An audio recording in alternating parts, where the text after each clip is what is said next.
자발적인 순종의 제사를 드리자, 자발적인 순종의 제사를 드리자라는 제목으로 말씀 전하겠습니다.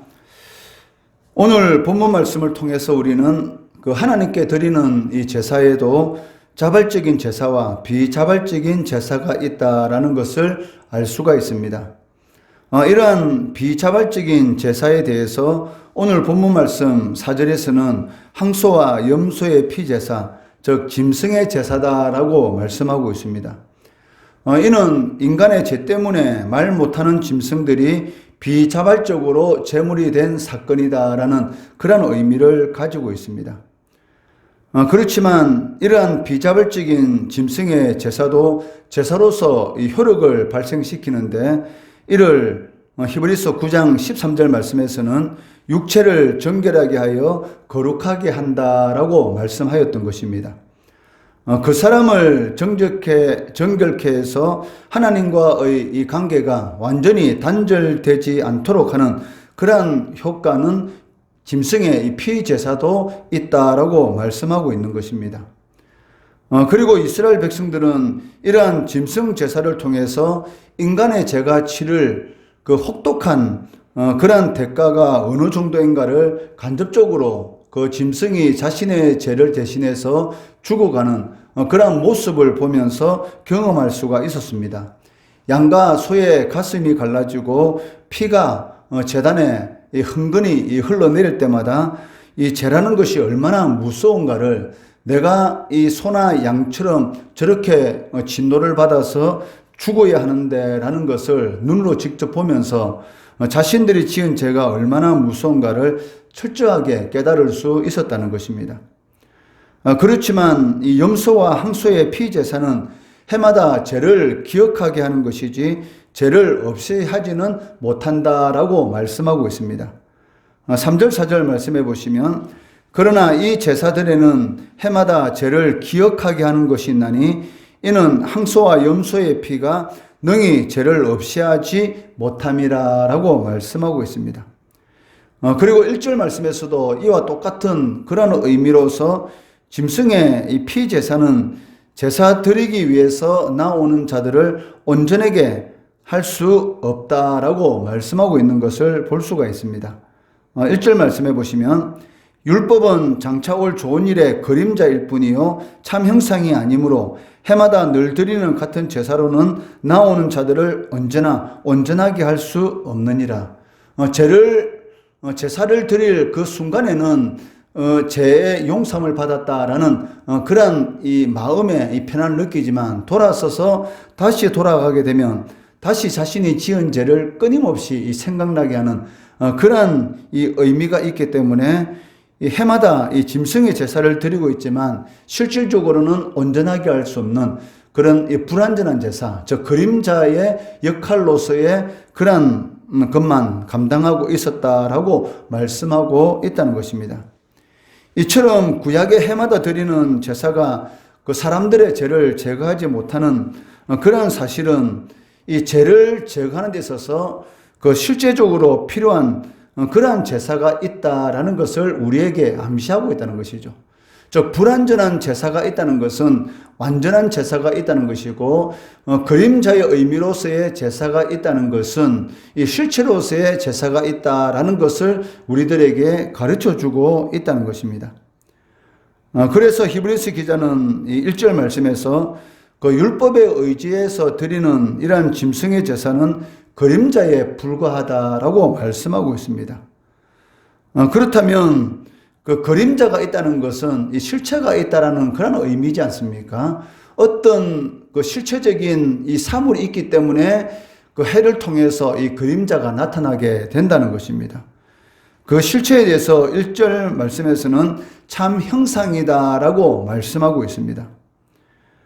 그렇기 때문에 제사가 그 우리들에게 주는 이런 참된 교훈이 있는데, 그 제사가 할 수 있는 것이 무엇인가 라는 것을 우리들에게 교훈하는 것이 아니고, 그 할 수 없는 것이 무엇인가 라는 것을 우리들에게 가르쳐 주고 있다는 것입니다.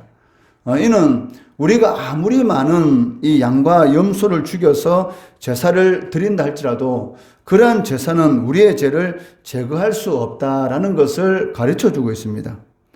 그렇기 때문에 참 형상인 그리스도께서 자신의 몸을 단번에 이 제물로 드리심으로 인해서 죄를 없이 하기 위해서 세상 끝에 나타나셨다라고 말씀하셨던 것입니다.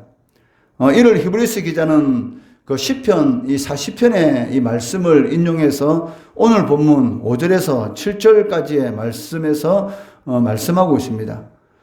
그러므로 주께서 세상에 임하실 때에 이르시되 하나님이 제사와 예물을 원하지 아니하시고 오직 나를 위하여 한 몸을 예비하셨도다. 번제와 속죄제는 기뻐하지 아니하시나니 이에 내가 말하기를 하나님이여 볼시옵소서 두루마리 책에 나를 가리켜 기록된 것과 같이 하나님의 뜻을 행하려 왔나이다 하셨느니라 라고 말씀하고 계시다는 것입니다.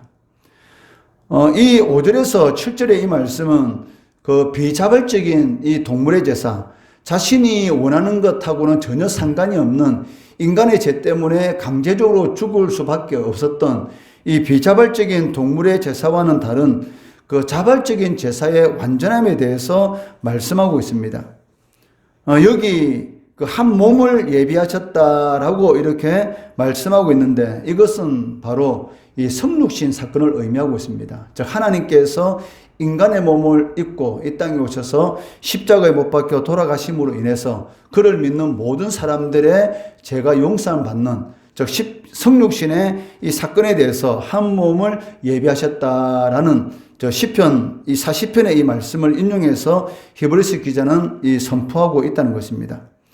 이러한 이 성육신의 사건에 대해서 이 위대한 교부인 아타나시우스는 이렇게 말을 하고 있습니다. 영원하시며 성부의 아들이신 말씀으로서 그분이 죽는 것은 불가능한 일이었다. 그분이 죽을 수 있는 그러한 인간의 몸을 취하신 이유는 이 때문이다. 자신의 성전이자 육체를 모든 사람의 생명을 위해 대속물로 바치셨을 때 그분에게 요구되는 모든 것을 죽음을 통해서 이루셨다라고 말씀하고 계시다는 것이죠. 즉 하나님께서 아브라함과 하신 약속, 즉 하나님의 이름을 걸고 하신 그 약속은 인간이 이 죄를 짓더라도 하나님께서는 반드시 이행해야 한다는 것입니다. 즉 하나님의 약속, 이 아브라함의 후손을 통해서 하나님께서 하나님의 뜻을 이루겠다는 그러한 이 약속을 성취하기 위해서 궁극적으로는 하나님 자신이 이 십자가에 죽은 사건, 이것이 바로 이 성육신 사건이다라고 이렇게 말을 하고 있다는 것이죠. 즉 예수께 요구되는 모든 것을 죽음을 통해 이루셨다라고 이 아타나시우스는 말을 하고 있습니다. 여기 5절부터 이 7절의 이 말씀은 그 하나님이 원하시지 않는 것, 그리고 원하시는 것에 대해서 이 대조하고 있는데 그 하나님은 제사와 제물이 아니라 하나님의 뜻을 행하는 것을 원하신다라고 말씀하고 있다는 것입니다. 그 시내산에서 그 하나님께서는 이스라엘 백성들에게 이 언약을 세우시면서 그 하나님께 나아가는 그런 이 방법으로서 짐승의 피 제사 제도를 하나님께서 세우셨습니다. 그런데도 히브리서 기자는 하나님께서는 이 제사와 제물을 기뻐하지 아니하신다라고 말씀하고 있다는 것이죠. 그러니까 동물의 이 피 제사 제도를 하나님께서 세우셨는데 그런데 히브리서 기자는 하나님께서는 그러한 이 동물의 피 제사 제도 그리고 제물을 기뻐하지 않는다라고 이렇게 반대적으로 말씀하고 있다는 것입니다. 그 이유가 무엇이겠습니까?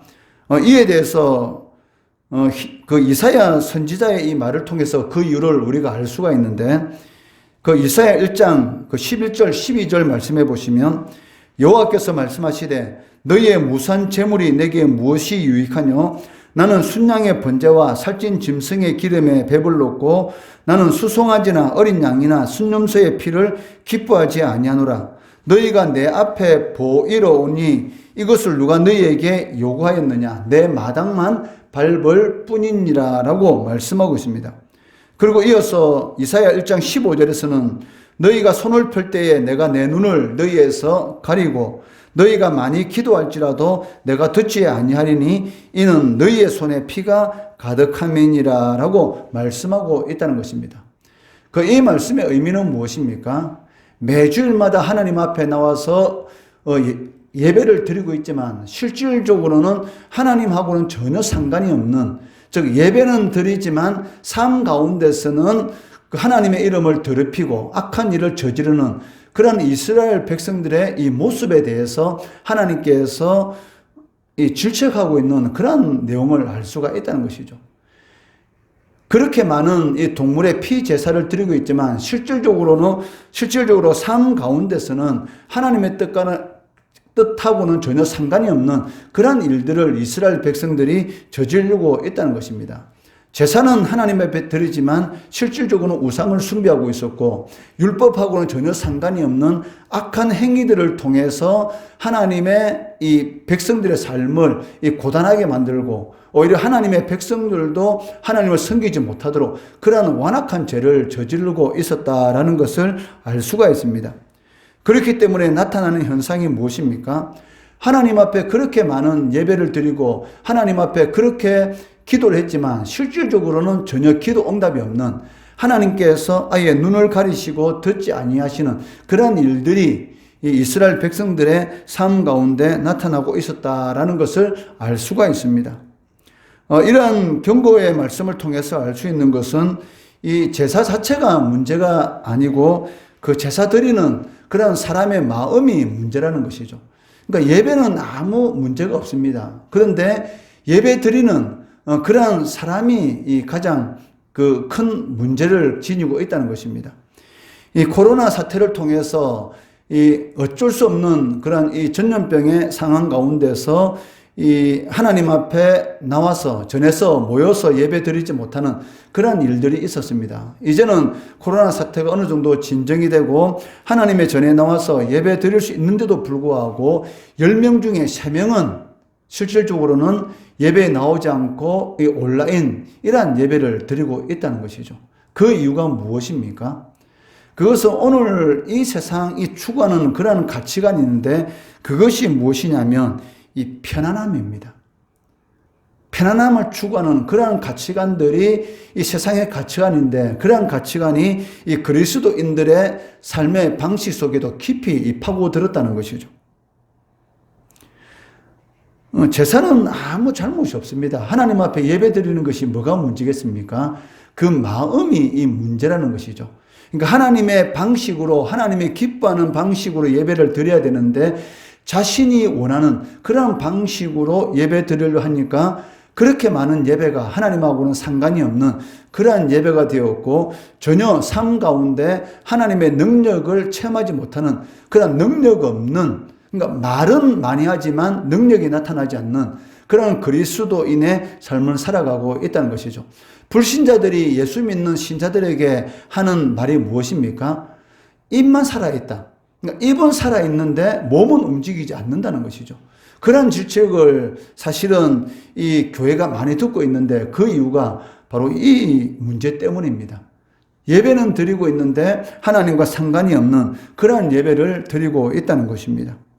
대표적인 구약의 사람을 꼽으라면 이 사울 왕을 꼽을 수가 있습니다. 그 아말렉 족속을 멸하라고 하나님께서 명령하셨는데도 불구하고 가축 한 마리도 남기지 않고 다 죽이려 했습니다. 그런데 이 사울 왕은 어떻게 했습니까? 하나님의 말씀에 순종했습니다. 아말렉 족속을 쳐 부수었습니다. 그렇지만 2% 부족한 것이죠. 내가 하나님의 말씀대로 아말렉 족속을 쳐 부쉈다. 그렇지만 이 정도는 괜찮겠지. 하나님의 뜻은 무엇입니까? 코로 숨쉬는 모든 것들은 다 진멸하는 것입니다.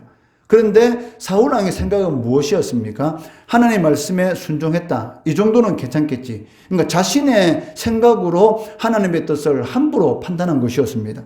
아말렉 왕 아각을 살렸고 그리고 사람이 보기에 좋은 그런 전리품으로서의 보기에 좋은 소와 양을 끌고 오게 되었던 것입니다.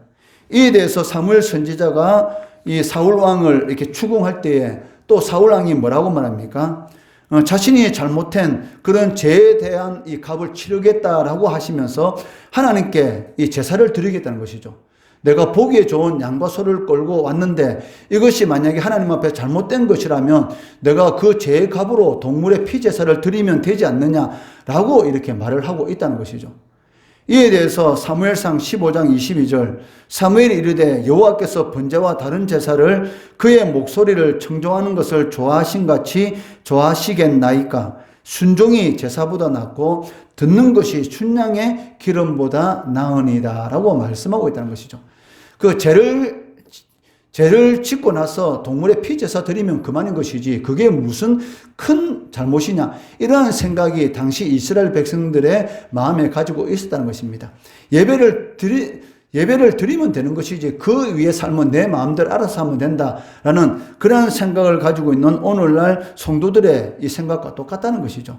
그 예배 드리는 곳으로 내가 하나님 앞에 할 바를 다 했다라는 그러한 생각을 가지고 나머지의 삶은 하나님과는 전혀 상관이 없는 그러한 삶을 살아갔기 때문에 실질적으로는 제사를 많이 드렸지만 하나님과는 상관이 없는, 그리고 하나님의 역사를 체험하지 못하는 그러한 이런 모습을 우리가 구약의 이스라엘 백성들의 이러한 그 삶을 통해서 우리가 알 수가 있습니다.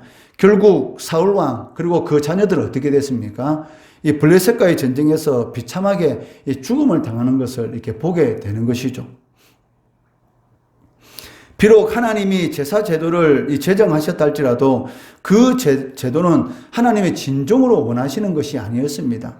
하나님께서 원하시는 그 예배는 무엇입니까? 이 상한 심령의 제사입니다.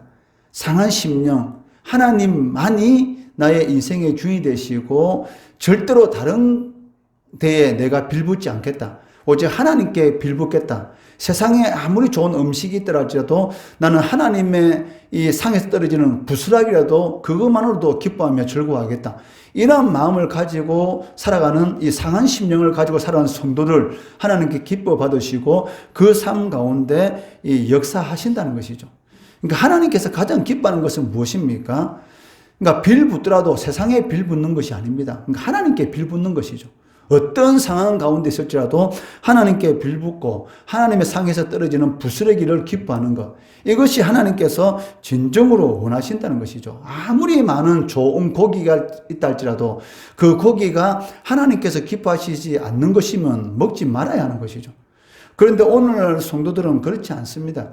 그냥 하나님께서 예배 드리는 것으로 끝이고 그냥 좋은 것이면 무엇이든지 다 먹습니다. 그것이 가장 큰 이 문제라는 것이죠. 사실 하나님께서 이스라엘 백성들에게 이 제사 제도를 준 이유는 무엇입니까? 이 문제 해결을 위해서가 아니고 문제를 제시하는 것이죠. 즉 제도를 통해서 너가 얼마나 죄인인지, 그 하나님만이 이 모든 죄 문제를 해결할 수가 있고 하나님만이 진정으로 행복한 그런 삶을 살아갈 수 있는 통로라는 것을 가르쳐 주기 위해서 실질적으로 이스라엘 백성들에게 이 제사 제도를 주셨다는 것입니다.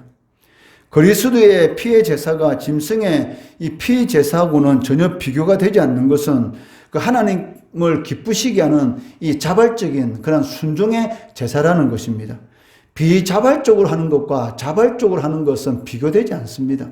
하나님 앞에 예배 드릴 때에 기쁜 마음으로 상한 심령을 가지고 자발적인 그런 마음으로 예배를 드린 것과 어쩔 수 없이 마치 예배를 드리지 않으면 벌 받을 것 같은 이런 유교적인 그러한 생각을 가지고 하나님 앞에 형식적으로 드리는 예배, 이것은 비교할 수 없는 것이지 않습니까? 마찬가지로 비자발적인 이러한 동물의 제사와 자발적인 순종의 제사는 비교할 수가 없다는 것입니다. 이를 9절 말씀에서 내가 하나님의 뜻을 행하러 왔나이다 라고 이렇게 시편 40편의 말씀을 인용해서 말씀하고 있다는 것입니다. 예수님은 자신에 대해서 성경에 기록된 모든 것을 자발적인 순종으로 다 이루셨습니다. 예수님은 제자들에게 이렇게 말씀하십니다. 요한복음 4장 34절 말씀해 보시면 나의 양식은 나를 보내신 이의 뜻을 행하며 그의 일을 온전히 이루는 이것이니라. 즉 오직 예수님의 그 뜻은 그 하나님의 뜻을 이루는 것이 바로 내 뜻이고 내가 이 세상을 살아가는 그 목적이다라고 말씀하시는 것을 볼 수가 있습니다. 예수님의 생애 그리고 예수님의 사역, 이 십자가 사건은 하나님께서 원하시는 진정한 제사의 정수가 무엇인지, 즉 진정한 예배, 영과 진리로 드리는 예배가 무엇인지, 신령과 진정으로 드리는 예배가 무엇인지를 우리들에게 잘 보여주고 계시다는 것입니다. 그림자인 율법의 짐승의 피제사가 진정으로 요구했던 더 나은 이 제사는 바로 하나님께서 기뻐하시는 바로 그리스도의 제사다라고 말을 할 수가 있습니다. 하나님께서 예비하신 그 예수님께서 백성의 죄를 대신해서 이 십자가에 달렸을 때 예수님께서 하신 말씀이 무엇입니까? 다 이루었다. 즉, 이 하나님께서 천지 만물을 창조하시고 그 이후로 인간의 죄를 지음으로 인해서 계속 이렇게 이어져 온 이런 인간의 모든 문제를 십자가 위에서 다 이루었다라고 선포하셨던 것입니다. 이를 오늘 본문 10절 말씀에서는 이 뜻을 따라 예수 그리스도의 몸을 단번에 들이심으로 말미암아 우리가 거룩함을 얻었노다라고 말씀하고 있습니다. 하나님의 백성들이 예수 그리스도로 말미암아 거룩하게 되었다라는 그런 의미입니다. 이 거룩이란 뜻은 무엇입니까? 구별되었다라는 그런 의미를 가지고 있다는 것입니다. 거룩하게 된다는 것은 이런 세속적인 것, 즉 세상적인 것에서 분리되었다라는 그런 의미를 가지고 있습니다. 성전에서 사용하는 모든 직기들이 이 거룩한 것은 바로 하나님을 위해서 사용되는 그런 신성한 섬김을 위해서 구별되었기 때문입니다. 마찬가지로 성도도 하나님을 섬기도록 구별되었기 때문에 거룩한 사람들이다라고 이렇게 칭하고 있다는 것입니다. 그렇기 때문에 바울은 로마서 12장 2절 말씀에서 이 세대를 본받지 말라라고 이렇게 강조하고 있는데 그 이유가 무엇이냐면 이 세대가 추구하는 것이 조금 전에 제가 말씀드린 것처럼 이 편안함입니다. 편한 것. 이 편한 것을 추구하고 있기 때문입니다. 이스라엘 백성들이 왜 우상을 이렇게 섬겼겠습니까? 그 편하기 때문입니다. 우상은 어떤 것을 인간이 가지고 오든지 전혀 상관하지 않습니다. 무슨 짓을 하든지 전혀 상관이 하지 않는다는 것이죠. 그냥 그 우상 앞에 나가서 그냥 좋은 것으로 대접하면 그것으로 이 끝인 것입니다. 자신이 할 바를 다 했다라고 생각하는 것이죠. 이렇게 하든지 저렇게 하든지 우상은 전혀 관심이 없다는 것입니다. 그냥 바치기만 하면 인간의 마음은 내 할 바를 다 했다. 이제는 우상이 알아서 나에게 복을 주실 것이다 라는 그러한 생각을 가지고 우상을 대접한다는 것입니다. 그러나 우리 하나님은 어떻습니까? 너무나 이 불편한 것이죠. 이 편한 것하고는 전혀 상관이 없는 너무나 불편한 것들을 우리들에게 많은 것을 요구하고 있다는 것입니다.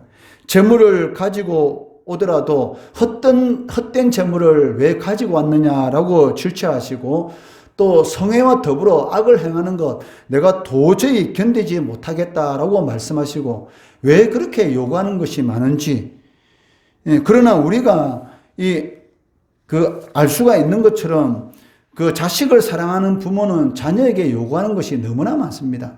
내 자식이 아니면 요구할 필요가 없죠.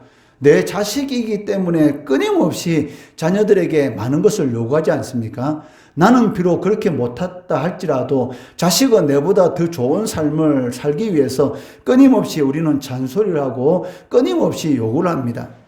90 먹은 노모가 거의 60 이상 70을 바라보는 자녀에게도 길 건널 때 차 조심하고 언제든지 조심하라라고 이렇게 끊임없이 잔소리하지 않습니까? 그 이유가 무엇입니까? 사랑하기 때문이죠.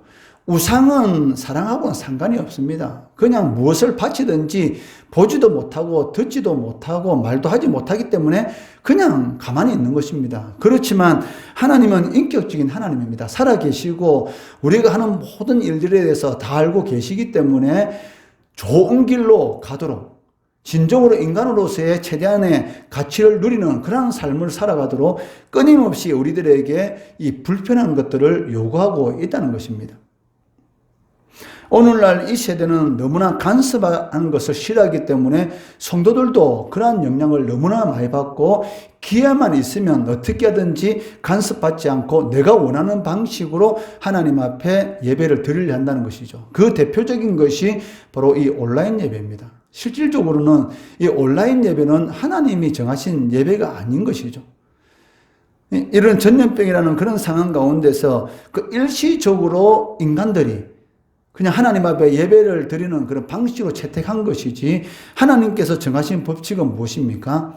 바로 교회, 이 교회란 단어 자체가 이 모임이기 때문에 모여서 성도의 교제 가운데 하나님께 영광 돌리는 그러한 예배가 하나님께서 진정으로 기뻐하는 예배라는 것이죠.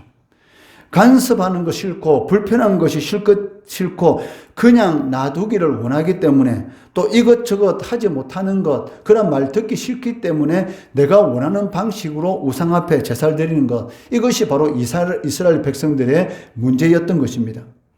그러나 하나님께서는 모세를 통해서 시내산에서 이스라엘 백성들에게 613가지의 율법을 주셨는데 그 중에 하지 말라는 규정이 365가지입니다.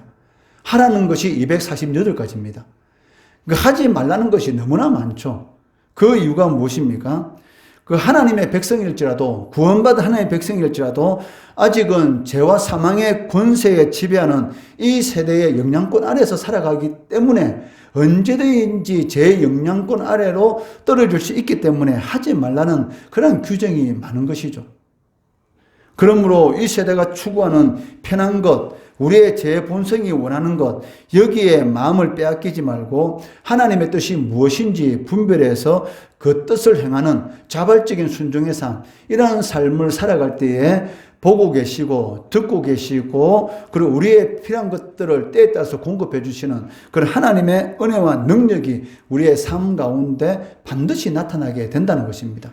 죄 때문에 하나님과의 관계가 파괴되었다면 예수 그리스도를 믿는 믿음으로 인해서 다시 관계가 회복되었기 때문에 우리의 삶 가운데 필요한 모든 것들은 충분히 하나님께서 공급해 주실 수 있는 분이십니다. 그렇기 때문에 비자발적인 그러한 이 형식적인 제사가 아니라 자발적인 순종의 제사, 즉 그러한 예배를 통해서 하나님의 뜻 가운데 살아가시면 보시고 들으시고 우리의 필요를 공급해 주시는 그 하나님께서 우리의 삶 가운데 복된 삶을 살아갈 수 있도록 은혜 베풀어 주신다는 것이죠. 이러한 은혜 누리시는 우리 성도 되시기를 주의 이름으로 축원합니다.